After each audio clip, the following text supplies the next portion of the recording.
Neste vídeo eu vou tratar de um assunto que é a bomba de combustível. Essa bomba, ela está boa, porém ela faz mais pressão que o normal. Eu tinha aqui um baquelite que foi quebrado por algum motivo. Então a gente vai colocar um novo. Para colocar um novo a gente precisa fazer os ajustes desse pino aqui. Eu fiz a regulagem dele da seguinte forma, para eu conseguir tirar as medidas. Eu coloquei ele primeiramente no ponto mais baixo, girando pela polia, apoiando o dedo assim para ter certeza que ele está realmente de fato todo para baixo. E aí eu vou girando a polia. No ponto mais baixo eu coleto este ponto do topo até aqui embaixo com o paquímetro.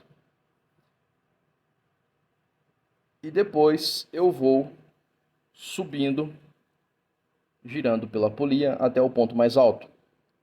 No ponto mais alto eu coloco o paquímetro zerado e desço. E aí ele vai dar o curso do pino, que é mais ou menos em torno de 3 milímetros. E por que está 1 milímetro mais baixo, já que o manual pede para usar 4 milímetros? Porque essa bomba está fazendo mais pressão do que a original, ou do que o manual especifica. Aí eu tenho que tirar 1 milímetro aqui.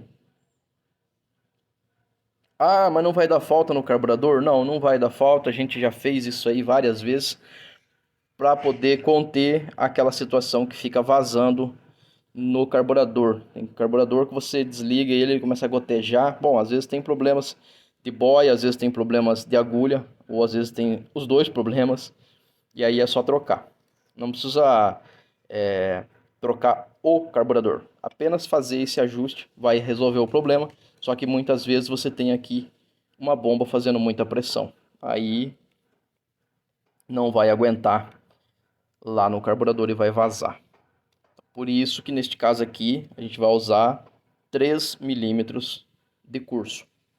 Uma outra coisa também que é só você olhar no pino. Você vai ver que ele está mais limpo aqui, ó. Você vai ver que ele tem aqui uma parte aqui que ele está mais limpa, que é o curso de trabalho do pino, tá? Esse é o jeito mais simplificado que eu achei para chegar na altura desse pino. E aí depois é só montar aqui. A graxa vai aí, nunca colocaram, mas a graxa vai aí para lubrificar essas engrenagens que tem aí, para evitar de dar folga. Não que aqui não tenha. Não, até que tá aceitável ainda a folga aqui, ó. Até que tá aceitável. Mas tem uns que tem uma folga gigante aqui. E aí é isso. Aí coloca uma graxa ali, monta aqui, não aperta muito, senão isso aqui já trinca. Faz a ligação. Óbvio que não precisa tirar o motor do carro para fazer isso, dá para fazer com o motor no lugar. Na próxima troca de bomba, provavelmente esse mesmo ajuste vai dar. Se não dá, aí vai ter que tirar e fazer de novo um ajuste. Mas as bombas de hoje, pelo menos as que eu peguei até hoje, estão fazendo mais pressão do que o normal. Então provavelmente esse ajuste aí vai ficar aí por um bom tempo. Espero que este vídeo te ajude de alguma forma e até um próximo vídeo.